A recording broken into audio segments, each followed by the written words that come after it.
Buongiorno a tutti, saluto chi ci sta seguendo immediatamente in diretta streaming sui canali di Ocompro Siciliano. È arrivato il momento di ripartire, lo abbiamo tanto annunciato, questa Sicilia Restart.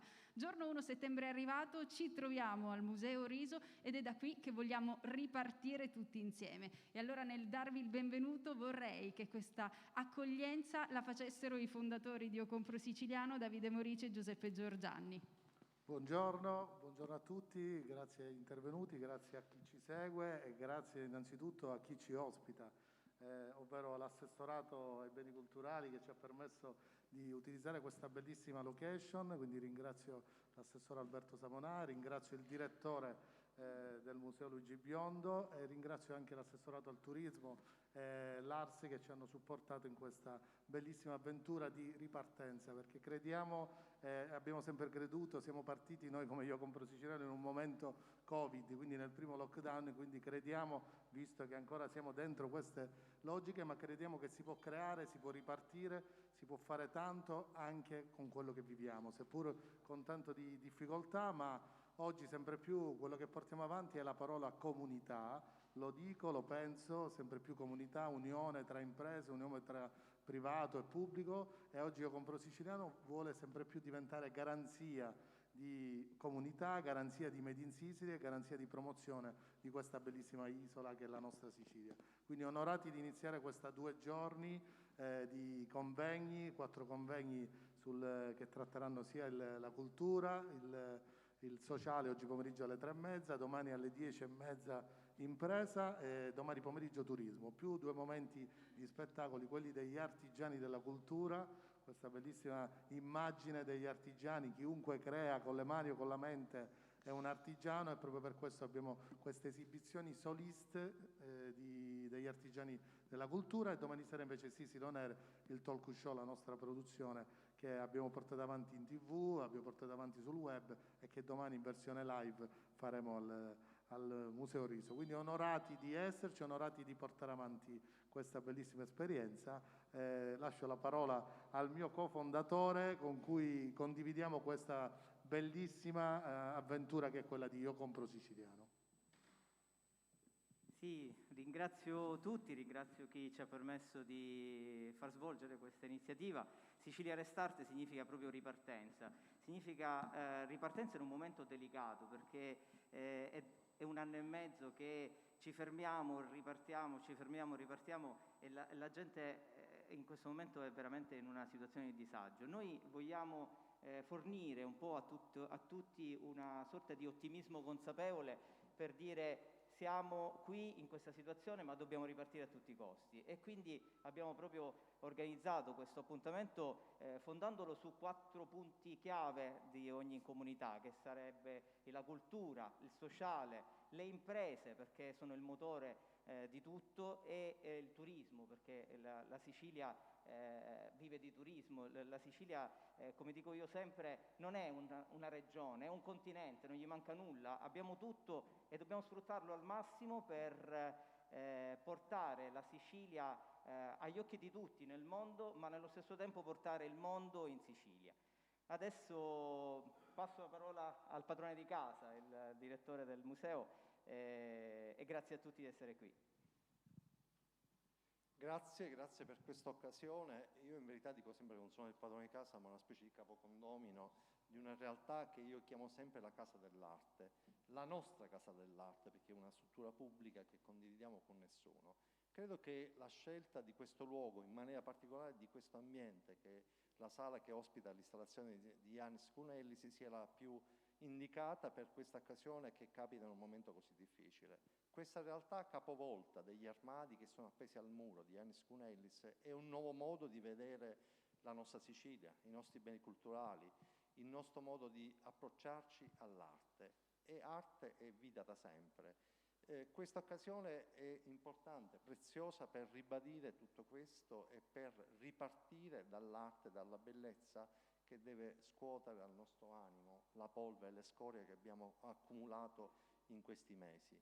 È un'occasione preziosa, vi sono grato per essere qui, per tutte le iniziative che avete messo in campo, che in questi 2 giorni ci accompagneranno e che saranno anche la preview di un mese ricchissimo di eventi, ben 22, che ha un unico grande contenitore, si chiama Settembre a Riso.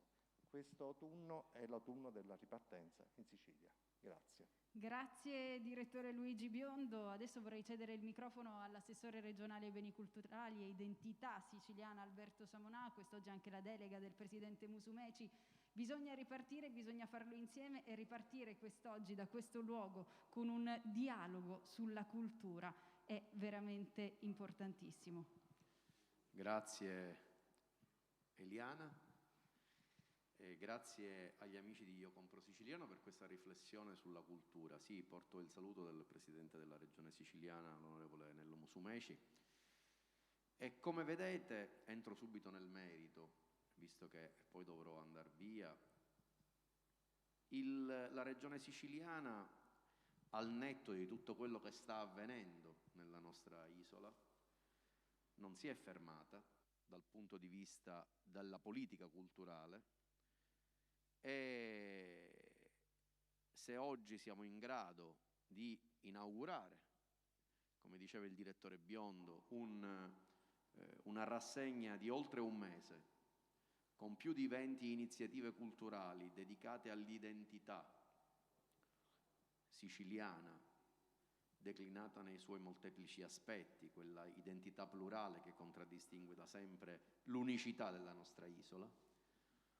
E se siamo in grado, a partire da questo luogo evocativo, il Museo Riso, che si trova nel cuore di Palermo, nel cuore del centro storico di Palermo, di avviare una riflessione su questa città martoriata, consentitemi, che sta vivendo una situazione drammatica senza precedenti, e non lo dico soltanto per le bare del cimitero dei Rotoli o per l'immondizia, ma è una città che purtroppo oggi è priva di un'identità. Mi sembra che la Palermo che molti di noi hanno conosciuto e che amano, la Palermo nella quale in tanti siamo cresciuti, dei sogni, delle aspirazioni, delle aspettative, non ci sia un ricordo, come un ricordo la Palermo nella quale ci si guardava negli occhi per decidere cosa fare la sera, a quale iniziativa culturale partecipare, perché c'era l'imbarazzo della scelta. E perché c'era l'imbarazzo della scelta? Perché una visione di quella Palermo, giustamente, voleva che l'identificazione tra la città e la cultura fosse un unicum. Questo oggi manca, e manca, dicevo, a livello di identità profonda di questa città. È una città che ancor prima delle emergenze sociali che conosciamo ha bisogno di recuperare una sua identità reale. E una sua identità reale non può che passare dalla cultura, che non è intrattenimento, che non sono iniziative culturali. La cultura è un'idea di città, è una visione di città, è una direzione che la città e che la regione possono intraprendere, altrimenti rimangono iniziative spot, isolate, belle, brutte, quello a seconda del gusto di ciascuno. Per questo il Museo Riso rappresenta molto di più che un contenitore di iniziative. Il Museo Riso rappresenta il punto di partenza di una rinascita culturale di questa città. Non è un caso che sul Museo Riso qualche mese fa abbiamo firmato un contratto col governo nazionale, il CIS, contratto per il centro storico di Palermo, che prevede un grosso intervento urbanistico in questa zona, che ha quale centro proprio il ripensare il Museo Riso in un'ottica di ripensare il Cassero, ripensare il rapporto tra Piazza Bologni e il quartiere che c'è dietro al museo, che è un quartiere storico molto antico, evocativo anche di numerose, oltre che storie, di numerose testimonianze culturali della nostra tradizione. E il Museo Riso ancora una volta si trova a ricoprire un ruolo fondamentale, quello di essere cerniera, legame tra due parti della città, che apparentemente non si parlano. Anzi, il Corso Vittorio Emanuele, sempre più turistico, bello, è un quartiere della città sempre più in penombra, Invece il Museo Riso, con questo contratto, con questo progetto urbanistico importante, annullerà questa divisione, questa distinzione fra la città dei riflettori e la città della penombra. Questo per noi è visione culturale, questo per noi è visione di città, ancor prima che altro. E posso dire che, concludendo da dove avevo iniziato, non ci siamo fermati neanche nei mesi in cui eravamo zona arancione e anche zona rossa, perché se poi a partire da questa primavera abbiamo potuto cominciare a raccogliere i frutti, è stato per un lavoro straordinario e probabilmente senza precedenti, posso dirlo con soddisfazione.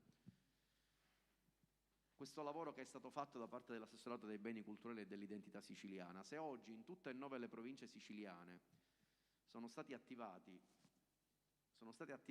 o riattivate dopo anni di oblio collaborazioni con università siciliane, italiane e internazionali, volte a portare centinaia di studiosi e di studenti universitari in Sicilia per scavare nei nostri luoghi della memoria, quindi le necropoli, i templi, le aree archeologiche, questo vorrà pur dire qualcosa. È un meccanismo che ha ricominciato a muoversi in modo vivo, vibrante. Tutto questo non è qualcosa di semplicemente relegato agli studiosi o alla dimensione accademica, perché è chiaro che se così fosse sarebbe interessante, ma sarebbe qualcosa che ricorda iniziativa di nicchia. Invece no, tutto questo appartiene anche lì a una visione che pone al centro di un discorso economico, lo dico, lo sottolineo sempre, sulla Sicilia, e torniamo all'idea dell'impresa culturale, che non può che partire da quelli che sono i nostri beni culturali, sia quelli più conosciuti, ed è inutile che elenco i beni culturali che ci sono in Sicilia. Qui c'è Laura Anello che sul tema dei beni culturali ha realizzato negli anni una bellissima iniziativa, le Vie dei Tesori, e che adesso sta lavorando con i borghi, con i luoghi storici del cuore dell'identità della Sicilia, ma questo poi lo dirà Laura. Però è questa la direzione.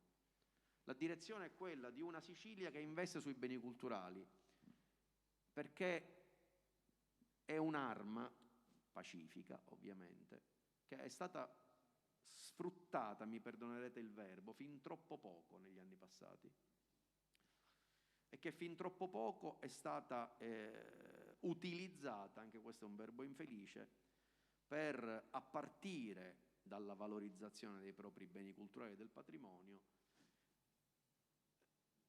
realizzare un biglietto da visita che si chiama Sicilia, che già di per sé è un brand naturale. E sono felice che l'assessorato al turismo negli ultimi anni ha sposato questa idea, che è un'idea unitaria. Non esiste turismo slegato dalla cultura. Gli spettacoli nei luoghi della cultura hanno un senso se hanno una ricaduta per i luoghi della cultura. Abbiamo creato Anfiteatro Sicilia, che è un organismo che mette insieme turismo e beni culturali, poi ce lo dirà il collega amico Raul Russo. E questo dà la misura di una visione, ancora una volta. Io quando ero direttore di un quotidiano online spesso pungolavo i miei colleghi, attuali colleghi, parliamo di altri governi, assessori della regione siciliana, e dicevo: ma scusate, ma è possibile mai che la mano destra non sa quello che fa la mano sinistra? Che l'assessorato all'agricoltura non sa che c'è un assessorato ai beni culturali, l'assessorato al turismo fa le sue iniziative che sembrano cadute dall'alto e poi non resta nulla, l'assessorato alle attività produttive, parliamo di artigianato, parliamo di imprese culturali, ci sono anche diverse start-up innovative in Sicilia che hanno iniziato un percorso importante, non abbia idea di che cosa è un tessuto sociale ed economico dell'isola. Tutte queste domande restavano lettera morta, perché io poi dicevo: ma secondo me dovrebbe nascere una sorta di fulcro, cuore propulsivo, che mette insieme tutte queste esigenze, quindi tutti questi assessorati, perché la visione è unica, è declinata in forme molteplici. Mi guardavano come se fossi un marziano. Devo dire che la Regione Siciliana col governo di centrodestra, e non per portare acqua al nostro mulino, ma per portare acqua al nostro mulino, perché lo stiamo facendo, questo l'ha fatto e lo sta facendo, con tutti i limiti, con tutte le cose di qualcosa che viene fatto per la prima volta, qualcosa che dovrebbe essere naturale, diciamo nel brand naturale della nostra terra. Per cui finalmente le politiche culturali, e torno alla mia delega, non sono qualcosa che rappresentano un compartimento stagno, un cassetto chiuso, assolutamente isolato, ovattato rispetto al contesto al resto della regione siciliana, ma diviene finalmente occasione per un discorso unico sulla Sicilia, che è un discorso che stiamo facendo a 360 gradi. Ed è chiaro che se purtroppo a causa di questo maledetto virus viviamo da 2 anni praticamente un'emergenza, sicuramente non è colpa della regione siciliana o di chi ce la sta mettendo tutta per cambiare la narrazione della nostra terra. In questo è fondamentale il rapporto con l'impresa, con chi di cultura vuole vivere, vuole farlo bene e vuole farlo trovando nel pubblico degli interlocutori attenti, delle orecchie che ascoltano. E ancora una volta mi torna in mente il CIS, questo contratto che abbiamo sottoscritto nei mesi scorsi per Palermo con il Ministero della Cultura, in base al quale proprio su Palermo saranno finanziate le imprese culturali. E grazie a questo contratto si potrà fare un discorso sulla città, ancora una volta nel nome dell'identità, perché si parla di artigianato, si parla di antichi mestieri, si parla di imprese giovanili, tutti argomenti belli che sembrano slogan, ma che in passato non avevano avuto una direttrice reale. E adesso questo possono cominciarlo ad avere. Vi preannuncio anche che il Ministero della Cultura sta per pubblicare entro fine anno dei bandi ancora una volta per l'impresa culturale e questo, se lo dico vuol dire che c'è un motivo, non vedrà la regione spettatrice, anche lì, ecco, ci siamo, e sono segnali ancora una volta di una visione che è cambiata, ma che dobbiamo contribuire noi tutti a fare in modo che non si torni alla pagina precedente, ma che si sia voltato pagina definitivamente. Dicevo, se tutto quello che stiamo facendo lo stiamo facendo, e basta vedere le tantissime iniziative che come beni culturali facciamo in Sicilia, di tutti i tipi, perché in Sicilia la cultura veramente è talmente eterogenea che abbraccia 1000 settori, ripeto, non è frutto del caso, ma è frutto di una programmazione che ci siamo dati con la regione siciliana, con il governo regionale, che non poteva lasciare al caso tutto questo e non poteva utilizzare l'arma del Covid, dice ma ci siamo fermati perché c'era il Covid, no, perché forse erano fermi i momenti di confronto con il pubblico, quello sicuramente, per motivi delle restrizioni governative, normalmente era così, ma il direttore Biondo qui lo sa, gli addetti ai lavori hanno lavorato forse come non mai nei mesi precedenti e in quest'ultimo anno, proprio per fare in modo che all'indomani, quando ci si poteva confrontare con la società, con il pubblico, con le persone, ci si trovasse non pronti, ma ai nastri di partenza, semplicemente per togliere il velo da qualcosa che era stato già preparato, previsto e organizzato. Questo è quello che stiamo facendo, altrimenti non solo non ci sarebbe Settembre al Riso, ma non ci sarebbe stato niente di tutto quello che quest'estate abbiamo proposto in Sicilia. Dicevo, la direzione è segnata, ritengo che non si possa tornare indietro e che non si debba tornare indietro, e ritengo che un'iniziativa come Restart Cultura da parte degli amici di Io Compro Siciliano vada in questa direzione, perché, ripeto, favorisce quella cerniera, quel legame tra l'impresa privata e il pubblico. Se siamo qui a confrontarci, vuol dire che un incontro c'è, non dico c'è stato, c'è, perché un incontro non è qualcosa di databile, ma è qualcosa che si deve nutrire di confronti, di idee, di elaborazioni condivise, per studiare insieme quello che si può fare. Io credo molto in questo rapporto con chi investe, con chi rischia, con il privato. Grazie a tutti. Grazie Assessore Samonà.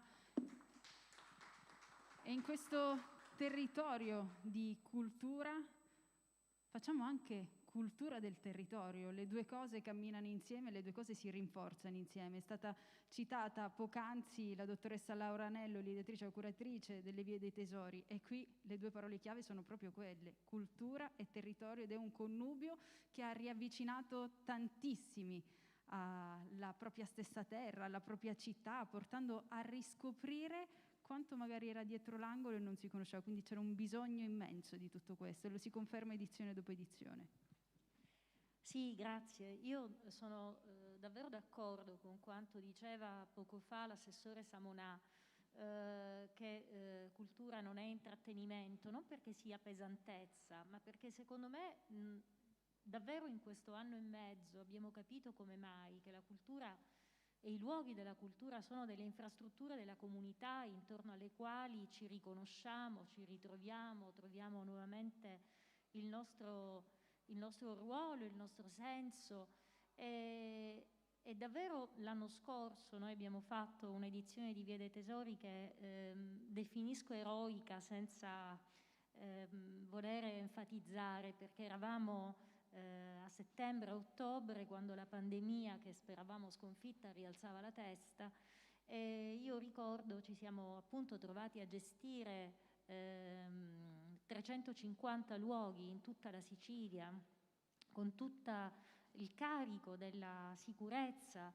Un giorno, ricordo, scherzavo con un mio amico preside di una scuola che diceva: ma ti rendi conto quanto è difficile? Dicevo: mi rendo conto, sì, perché tu di scuola ne hai una, noi in questo momento di luoghi aperti ne abbiamo 350. Lo abbiamo fatto con ovviamente infinite difficoltà, con una anche tema di sostenibilità nuovo da affrontare, perché naturalmente i 410.000 visitatori dell'edizione 2019 si sono ridotti a più di un quarto, anche perché, anzi anche e soprattutto per tutto quello che abbiamo dovuto fare in termini di contingentamento dei visitatori. Però abbiamo voluto tenere questa luce accesa e ci siamo resi conto di quanto fosse doppiamente importante in questo tempo che viviamo, proprio per la ragione che dicevamo prima.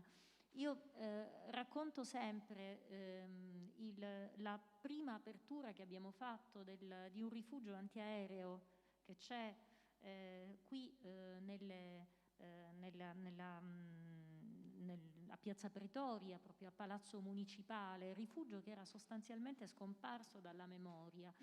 Quando è stato aperto, quel rifugio, in quel posto sono andati, che è una spelonca, che non è certamente un luogo di arte, di bellezza, però è un luogo che custodisce la storia della comunità. E allora arrivavano gli ultimi anziani che in quel rifugio avevano vissuto le bombe, arrivavano i loro figli, arrivavano i loro nipoti, e quindi questo racconto si nutriva, era una costruzione collettiva che si nutriva dei tanti pezzetti di memorie che ciascuno portava. Ecco, Vie dei Tesori è questo. Vie dei Tesori non è l'apertura di un luogo bello, ma è l'apertura e il racconto di un luogo che custodisce una storia.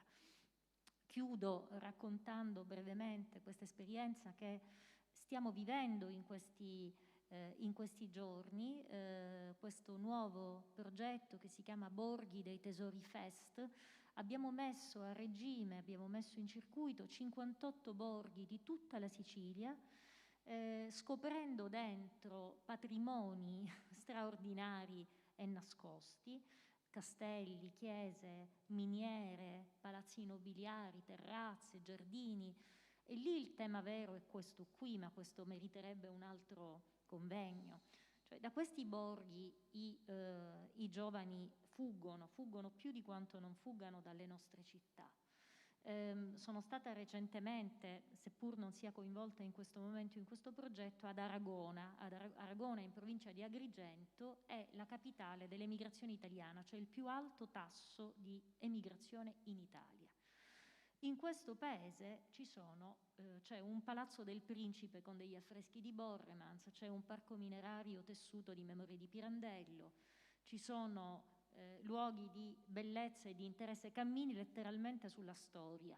Ecco, Lì c'è un cortocircuito, perché i turisti che arrivano pensano di essere arrivati in paradiso, i pochi ragazzi che trovano, pensano a come fare le valigie per scappare. Ecco, io credo che il nostro lavoro profondo sia questo qui, cioè i tesori, il patrimonio deve essere una leva identitaria, cioè intanto bisogna rendersi conto del valore di che cosa si ha sotto casa e poi bisogna capire come trasformare quel valore in una possibilità di sviluppo che tenga soprattutto le nostre risorse. Non che io stessa sono andata via e poi sono tornata in Sicilia, ma il tema è andare per tornare. Cioè, non è possibile, noi non possiamo assistere ancora a questo spopolamento spaventoso della nostra terra, delle migliori energie, delle energie giovani. Metto tra parentesi, ma è la cosa fondamentale, in questo progetto dei borghi noi abbiamo formato e avviato ai temi dell'accoglienza 500 ragazzi dei borghi, e io vi invito a guardare le fotografie dei loro occhi che mi hanno colpito moltissimo, con le magliettine di Borghi dei Tesori Fest, il senso di essere lì e di fare qualcosa di importante. Allora io credo che tutto questo vada molto al di là il tema non è l'affresco, l'orpello, questa meravigliosa installazione qui che ci illumina, è come tutto questo può diventare leva di identità e di sviluppo. Grazie. Grazie dottoressa Anello. Parliamo di cultura, un altro legame indissolubile è quello con il turismo. Arriva con la delega dell'assessore regionale al turismo Messina, il dottore Raul Russo. Buongiorno. Buongiorno a voi e naturalmente porto il saluto all'assessore Manlio Messina, che purtroppo era impegnato lato Sicilia orientale quest'oggi. Semplicemente per non rappresentare semplicemente la vicenda dell'assessorato alla splendida opera del Consorzio Associazioni Compro Siciliano e rimarcare la collaborazione sempre più fattiva e sempre più coordinata con l'assessorato dei beni culturali, ma anche per aggiungere a tutto quello che naturalmente condivido, è stato detto precedentemente, che l'industria del turismo, perché di turismo dobbiamo parlare in termini di industria, anche avere questa capacità economica di comprendere che i beni culturali sono il centro della Sicilia, sono uno dei principali attrattori turistici, ma non l'unico, e quando parliamo di turismo parliamo di industria. Che significa questo? Che noi non siamo semplicemente l'assessorato che finanzia gli eventi, finanzia i spettacoli, come nel passato si è interpretato, ma siamo anche e soprattutto l'assessorato che deve vendere il brand Sicilia fuori dalla Sicilia. Noi in questo momento, negli ultimi mesi, abbiamo fatto delle importanti campagne di propaganda, dalle tribù generaliste, piuttosto che alle grandi stazioni, piuttosto che le faremo sugli aeroporti, collegati a questo grande progetto che è Sisisidi, che è stato questo progetto di promozione del turismo, in cui c'è un pezzo importante anche legato ai beni culturali, una possibilità di considerare dei biglietti gratuiti che daremo finanziati da questo progetto, ma questo progetto che non solo è servito a dare risorse al nostro settore ricettivo, al nostro settore delle guide turistiche, al nostro settore diciamo più colpito dalla pandemia, ma serve soprattutto a rilanciare ulteriormente il concetto, soprattutto in periodo di destagionalizzazione, anzi di allungamento della stagione turistica, della possibilità di venire in Sicilia. Noi facciamo i grandi eventi, ora la prossima settimana inizierà il Sicilia Jazz Festival proprio qua vicino, nella zona del Piazza Sant'Anna, coinvolgendo Piazza Sant'Anna, lo Spasimo, il Teatro Santa Cecilia, altri luoghi importanti della cultura dell'anima di Palermo e della Sicilia. Lo faremo quindi con una grande kermesse musicale di musica contemporanea, ma l'abbiamo fatto in Sicilia orientale con il Bellini Fest, altro grande momento che valorizza dal Teatro Antico di Taormina altri luoghi spettacolari della Sicilia orientale, utilizzando come filo conduttore il compositore Bellini, che è nostro, ma tutto questo nell'ottica di vendere, scusate il termine tra virgolette non magari elegante ma pratico, un prodotto. Allora quando io leggo Io Compro Siciliano ci cado a fagiolo, perché il nostro concetto è questo: noi dobbiamo fare vendere il Made in Sicily, che sia l'enogastronomico, che sia il culturale, che sia il turistico, che sia comunque legato a tutto ciò che produciamo. E sempre più, per questo apprezziamo molto lo sforzo dei ragazzi, diciamo, di Ocombro Siciliano. Tutto questo va fatto in un'ottica coordinata, in un'ottica organica, in cui la cultura, la possibilità di utilizzare i beni culturali come grandi attrattori turistici è un tassello importante di un'offerta ancora più variegata. Anche perché, e concludo, la pandemia ha dimostrato un passaggio. Il turismo è una grande risorsa economica, ma è la prima, come testimoniava poco fa Laura, attività a soffrire nei momenti di crisi internazionale, che siano legati a conflitti, che siano legati a problemi climatici, che siano legati a problemi ambientali. Il problema degli incendi è sempre più impatterà anche per quanto riguarda sempre il turismo naturalistico, e in questo caso la pandemia. Il che significa? Bisogna avere un meccanismo flessibile capace di adattarsi alle condizioni che mutano, un meccanismo sempre più integrato. Non può essere l'unica, io su questo sono in disaccordo, dice la Sicilia può vivere solo di turismo. La Sicilia può vivere principalmente di turismo, ma non solo.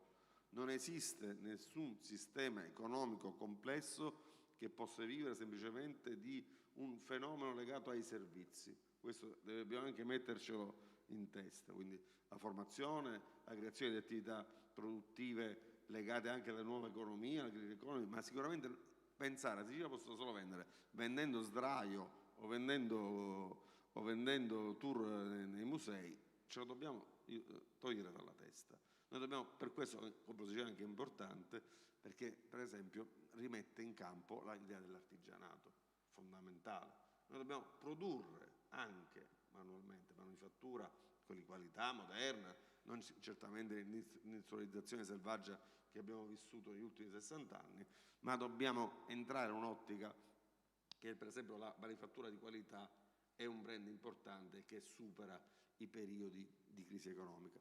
Detto ciò, io concludo dicendo semplicemente che questi momenti sono sempre più importanti perché sono momenti di dialogo e di condivisione, cosa che oggettivamente in Sicilia molto, ma molto spesso non è avvenuto. Cerchiamo invece di viverlo quotidianamente. Grazie. Grazie, dottore Russo. Torno da dove abbiamo iniziato. Okay. Sì, volevo un po' legarmi sia a quello che aveva detto Raul Russo, ma anche Laura, che poi sono tanti credi che noi abbiamo messo dentro Io Compro Siciliano, ma che poi ci portiamo dentro da tanto tempo. Principalmente sui giovani, quello che diceva Laura, che è una grande realtà, i giovani dei borghi, formandoli, nel senso che la formazione è fondamentale. Io dico sempre che per aprire una pizzeria ci vuole, non so, la formazione obbligatoria, per aprire un panificio, per qualsiasi attività ci vorrebbe la formazione obbligatoria, perché poi quello produce qualità e competenza ed è quello che ci fa alzare un po' la stina e ci fa mantenere standard nel tempo, perché spesso abbiamo improvvisato in questa terra e non va bene. Ma mi piace questa cosa dei giovani, perché l'altra volta voglio raccontare un'esperienza. Sono stato, non c'ero mai stato, alle Colle del Tiberio, sulle Madonie, ho visto circa 20 ragazzi, cioè un'organizzazione ottima, eccellente, ragazzi di una preparazione, di una graziosità immensa, tutti i ragazzi del territorio che ovviamente in quel periodo fanno questo, poi ritornano a fare nelle città, si spostano, questo proprio per incentivare sempre più quello che può essere una costante nei borghi. Quindi tanto di encomio, tanto di complimenti all'iniziativa dei borghi, perché credo tantissimo, crediamo tantissimo che riqualificare borghi e borgate, e di esperienze ne abbiamo fatte anche sulle borgate. Una nel 2017 ne abbiamo fatto una alla borgata di Vergine Maria col Pescatore Feste, recuperando questa antica festa, ma non è tanto il recupero della festa quanto tutte le iniziative e il coinvolgimento del territorio.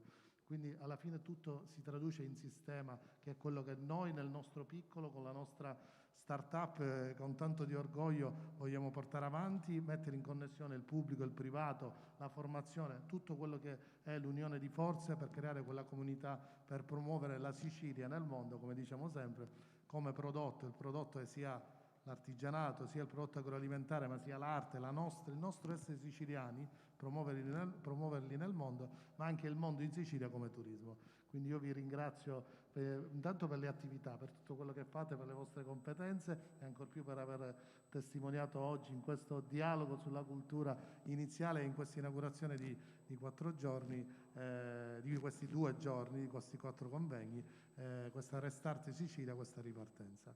Grazie Eliana. Ovviamente ci teniamo a ringraziare tutti coloro i quali sono intervenuti quest'oggi in presenza. Chi ci sta seguendo, ricordiamo che tutti gli appuntamenti previsti in questi 2 giorni qui al Museo Riso saranno trasmessi in streaming sui canali di Io Compro Siciliano, Facebook, YouTube. È facile rimanere aggiornati anche su Instagram, tante foto per raccontare tutto quello che accade. Vi ricordiamo ancora che è possibile accedere a questi appuntamenti, quelli appunto delle discussioni, dei convegni che si terranno durante la giornata, ma anche gli appuntamenti serali con lo spettacolo, con la musica, ancora cultura fatta non solo attraverso le parole, ma anche mettendo in scena tanto altro.